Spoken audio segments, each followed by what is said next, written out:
The Supreme Court has dismissed the appeal filed by Governor of Rivers State, Siminalayi Fubara, seeking the removal of 27 members of the State House of Assembly over their defection from the People's Democratic Party to the All Progressives Congress. Senior reporter Ademola Lawrence has the story. The legal battle began in December 2023 when Governor Fubara presented a 2024 budget to only 5 lawmakers from the Edison Heyi-led faction of the Assembly, sidelining the majority 27 lawmakers of the Assembly. In January 2024, Justice James Omotosho of the Federal High Court in Abuja nullified the presentation and passage of the budget, ruling it as illegal. The judge directed Governor Fubara to represent the budget to the legally constituted House of Assembly under Amaewule's leadership. The Court of Appeal in Abuja upheld the judgment in October 2024, affirming that the budget presentation and passage violated constitutional procedures.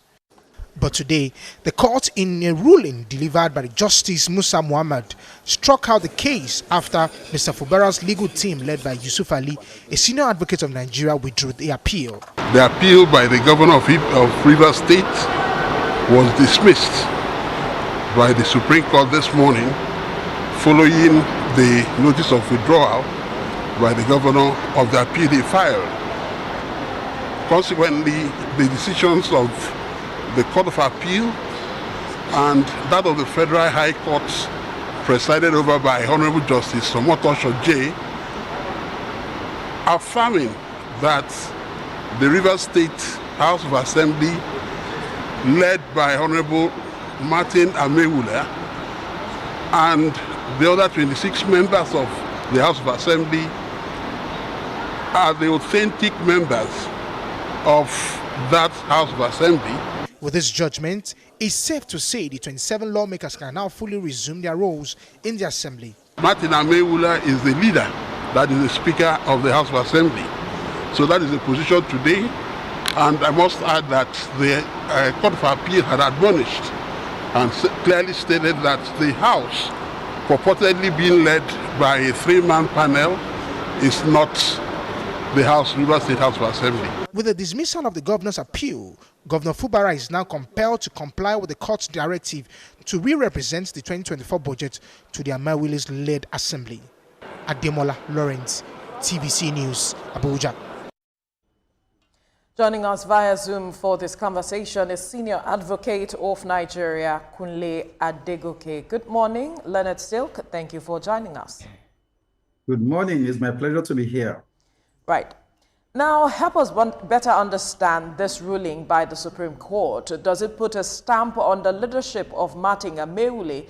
Because a senior advocate of Nigeria, Femi Falana, is saying that that is not the case, as the Martin Amaewule-led assembly is still sacked.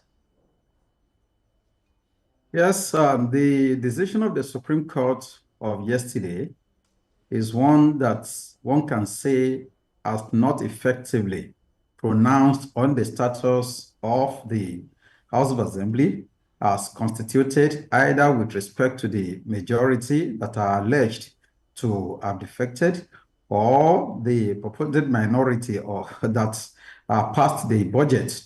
With respect to the situation right now, the Supreme Court has not made any pronouncement on that.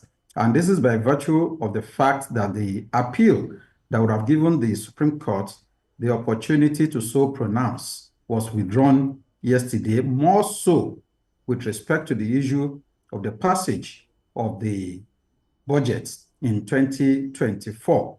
And with that smart move on the part of Governor Siminalayi Fubara's legal team to withdraw that appeal, that did not give the Supreme Court the opportunity to pronounce on the legality or otherwise of the procedure by which that budget was brought into being. The implication is that the decision of the Court of Appeal under the panel presided over by the Honorable Justice Olubunmi Oyewole, because we have a number of decisions emanating from the activities from the Rivers State House of Assembly, from the Federal High Court, State High Court to the Court of Appeal. But the particular one we are talking about here is with respect to the passage of the 2024 budget.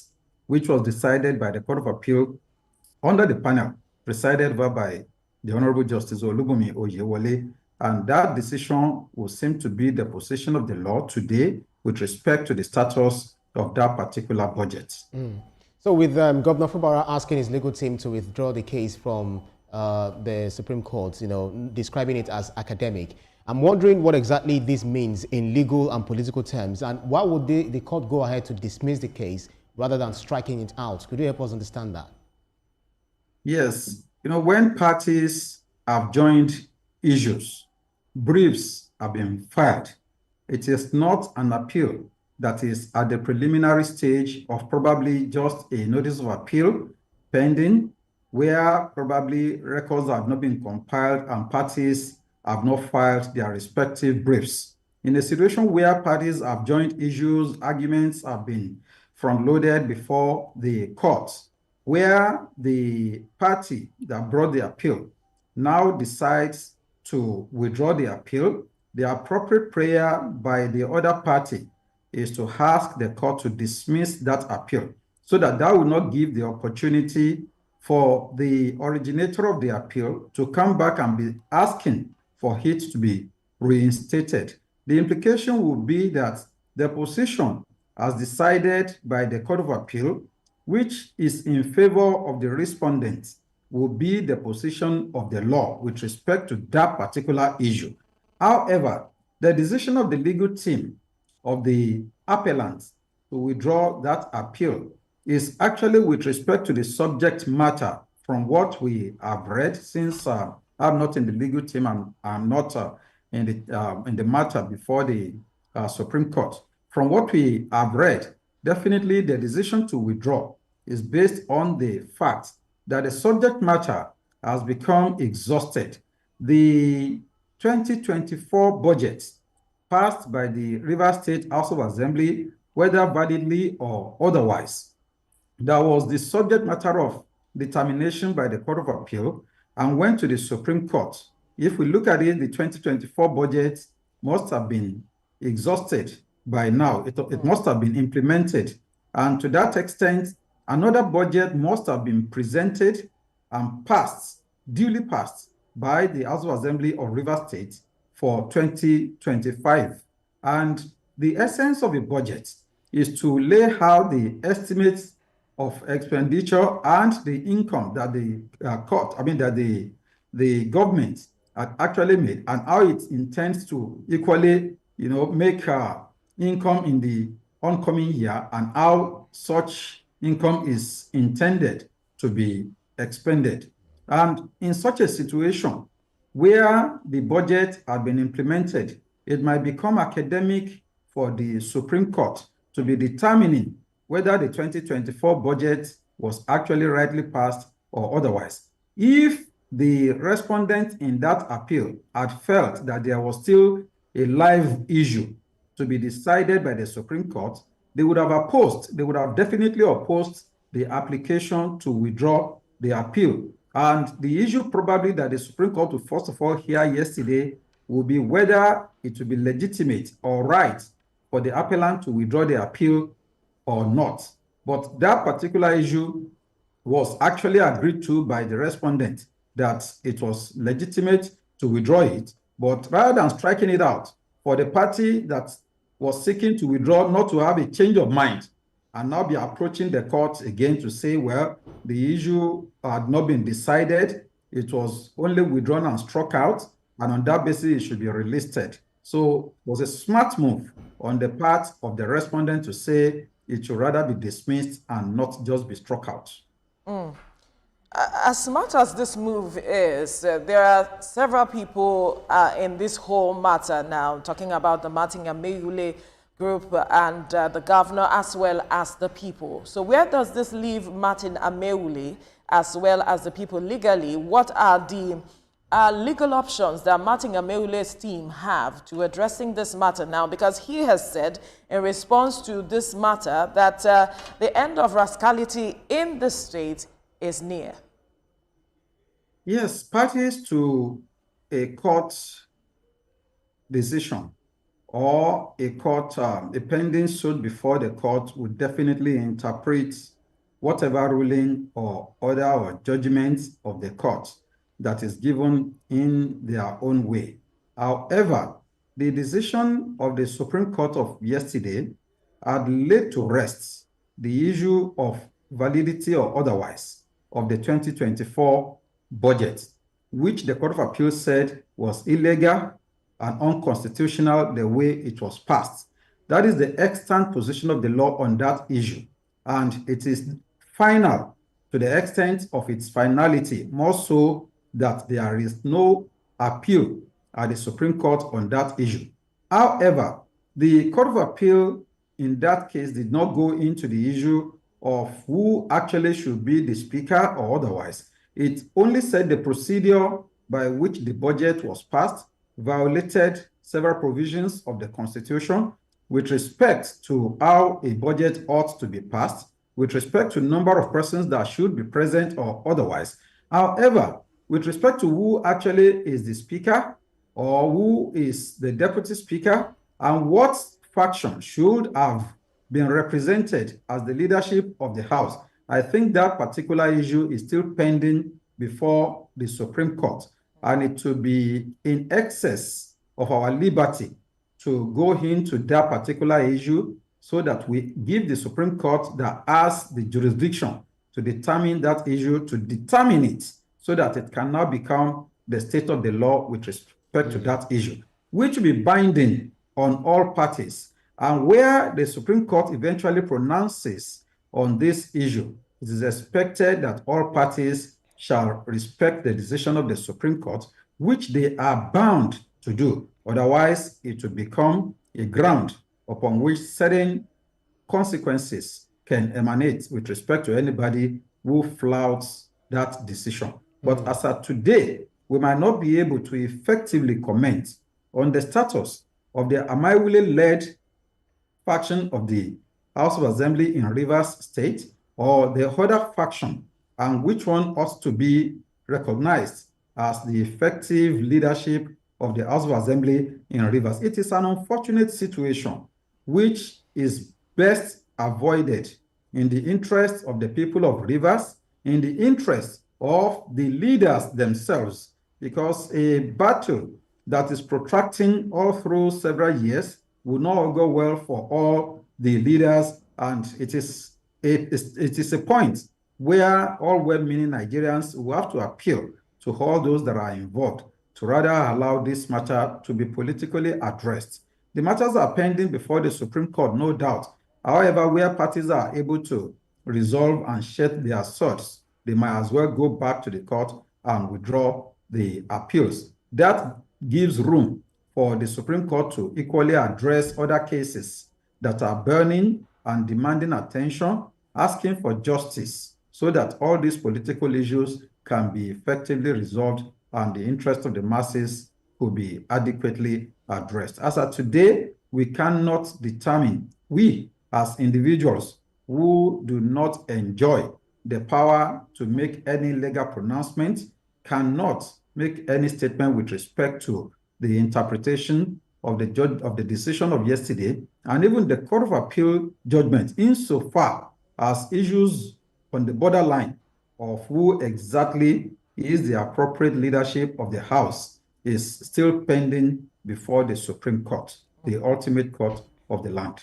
Absolutely. Your response is actually preemptive of my next question. But either way, I will ask my question, but we will be careful not to run into sub judice because the matter is pending in the court. But then we look at the issues of the matter. But still talking about the budget presentation, I'm still wondering what kind of dangerous precedents this will be setting in the future terms. Because do you not feel that the implication might be on the fact that there won't be budgetary accountability and the separation of power between the executive and the legislative arm of government, that we now have to get to the judiciary to resolve some of the knotty matters that are coming up between the two arms of government? Yes, the development in Rivers is not absolutely novel with respect to disputes in a House of Assembly. We could remember cases in Oyo State, for instance, under the former governor Ladoja, and in so many other states where such have actually happened in the past. However, with the development in Rivers, it is very sad and disturbing that at this stage we have a conflict of this nature. Yes, agreed that by nature of politics, conflicts are unavoidable. However, where there are conflicts, it is expected that mature minds that are controlling, that are leading multitudes of people, millions of people, should please allow the situation to be effectively addressed peacefully so that it will not affect the interests of the masses. When you look at the situation in Rivers, the Court of Appeals pronouncement to the effect that the budget was not appropriately passed will only indicate that that budget, even if it had been implemented, was wrongly and illegally implemented because a court of appeal that has a power to so pronounce has decided, and there is no appeal at the apex court to reverse that decision. And insofar as the appeal that was filed had been withdrawn and struck out, the implication is that the 2024 budget was not adequately passed. The question that will originate from this is that if there is illegality with respect to the origin of the budget, can the budget to have been said to have been accountably implemented? And these are issues, these are part of the issues that would definitely be given birth to as a result of the procedure by which the budget came into being. And with this, now, the various parties that are involved are definitely going to have more issues arising from the determination that the Court of Appeal has done and the decision of the Supreme Court that struck out the appeal by way of challenging whether that particular budget was legally implemented or otherwise. And the issue of accountability is a burden, is a duty of the people in government that they do not hold themselves alone. They hold the people, they hold the Constitution, which is the supreme law governing all persons and institutions and authorities. And to that extent, if accountability cannot be said to be guaranteed by the way the budget was passed and probably the way it was implemented, because maybe various heads of the budget would have been objected to or would have been rejected by the House during the procedure for passage. Maybe there would have been inclusion of some things that will amend the budget as presented. Maybe there would have been some addition that there might even be an increase in the budget, just as was just done a few days ago by President Bola Ahmed Tinubu by suggesting an increase in the budget for the year 2025 for the country Nigeria. These are part of the things that come into a budgetary formation and presentation. Adequate consideration of the interests of the people, things that ought to be done, whether capital expenditure or recurring expenditure. And these are the things that will go into a budget, which the legislature would need to look into critically. So by virtue of the fact that the Rivers State House of Assembly did not have the opportunity to effectively review and consider the 2024 budget, the issue of accountability definitely has arisen. And we can effectively say that accountability has not enjoyed the prime attention. Actually Leonard Silk, because of our time, let me quickly ask this question. Because earlier on you mentioned a political solution, so to speak, to addressing this matter. Are you saying that a political solution will address this issue that we are seeing in Rivers State as against the courts really addressing it holistically? Because we know that the president had tried to step into addressing the matter, but that did not resolve the issues. The leaders of the land also came in, but that seemed to have stirred up more controversy around the issue. So in this matter right now, as it stands, because you've talked about the complexities and how it is that the various interpretations from the courts might even make it more complex as it is, a political solution, how would that resolve this matter? Yes, at the beginning of this imbroglio, I actually recommended on a program of this nature that it would be very, very fine if parties to the crisis can explore political solutions to this problem. However, the intervention of the president having failed, the leaders in Rivers State having made efforts which have equally failed, that does not mean that there cannot be further efforts to be made. At the beginning of a crisis, of a breakdown of relationship between parties, it often arises that ego, it often arises that passion will prevail over reason. And in such a situation, the party that is actually at fault will not see any reason why it should back down on its insistence. Even the other party that is right will not see any error in its own steps or where it could have gone beyond the bounds. However, the Yoruba have a proverb that a fight that has not become tired is never resolved. And that is why over a period of more than a year now, that this crisis has been raging, I want to believe that parties themselves should be seeing the signs that the interest of the people will determine that they ought to give room for peace. And to this extent, where parties realize this, Governor Siminalayi Fubara may have to swallow more of ego here. And I'm saying this because he is the one that is on the hot seat. Yeah. He is the governor. The assessment of his success will be determined within the 4 years that he has to preside over the affairs of the state called Rivers.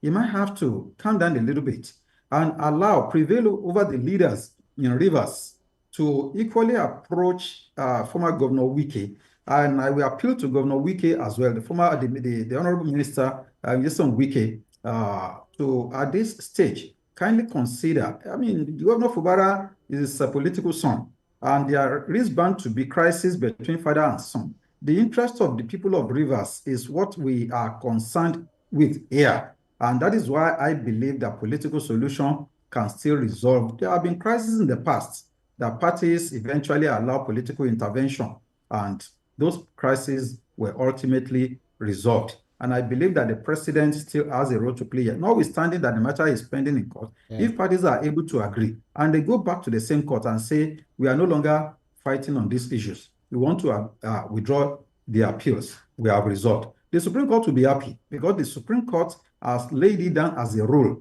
that parties must explore peaceful solution to their crisis before approaching any court. Also, even if it is a customary court, it is mandatory for parties to explore peaceful resolution before approaching the court, not to talk of the higher court of the land, which is the only court that is determining all appeals coming from 36 states of the Federation. And that is why I still believe that at this stage, political solution can still work.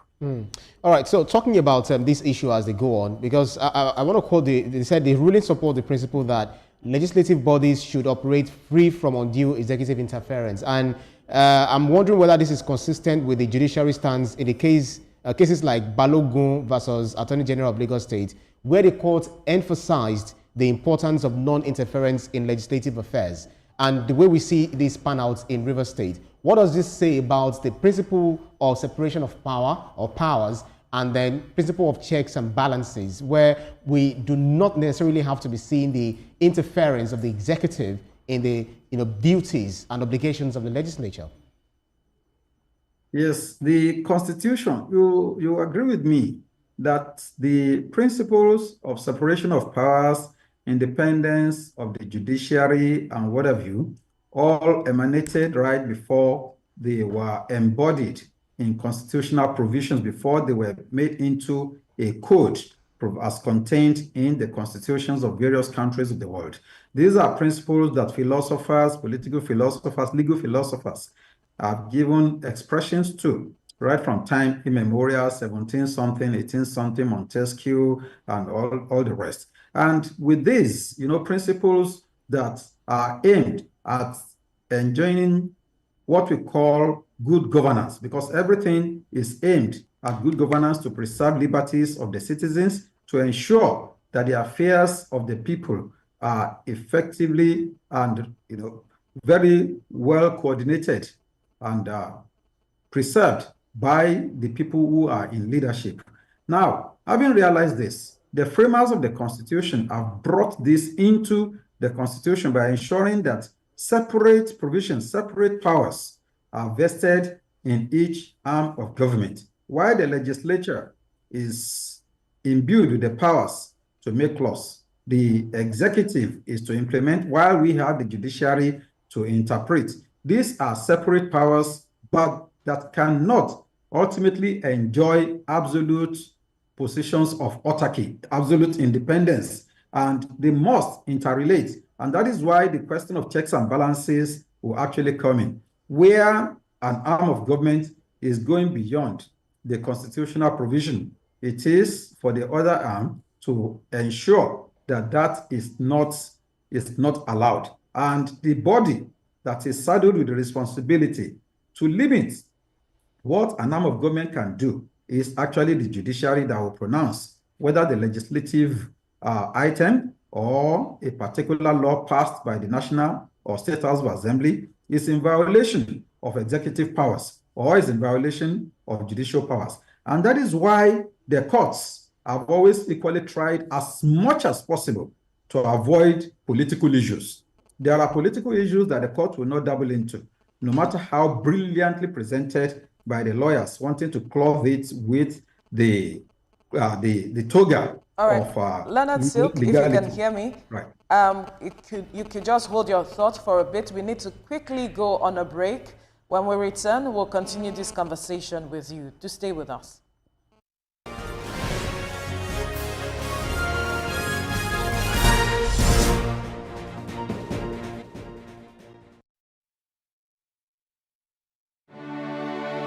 At break time, when my champ needs to keep going, he's going to need his favorite snack, containing calcium, iron, and fiber. Milo Snacks, snack of future champions. Milo! If you want to become something, become a child again. Why be a patient? If you must worry, then worry about winning. Why worry about germs? When you come home, bring tales and stories. Why bring in germs? Shield your families from germs. When Dettol is a part of every household bucket, then you and your family can stay protected from up to 100 illness-causing germs. Everyday use of Dettol keeps my loved ones protected.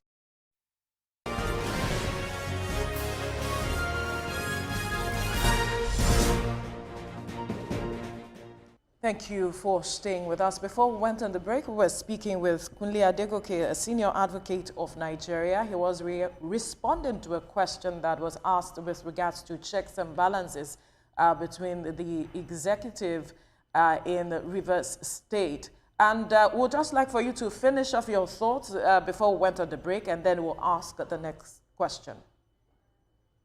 Yes, a situation where the legislature is about to deliberate on a legislative item, and there is probably an invasion from the executive, or maybe where the executive is implementing a particular law, and there is an intervention by the legislature trying to curtail such powers in a manner that is inconsistent with the Constitution, will be regarded as an undue interference, which the courts of the land have on so many occasions pronounced upon.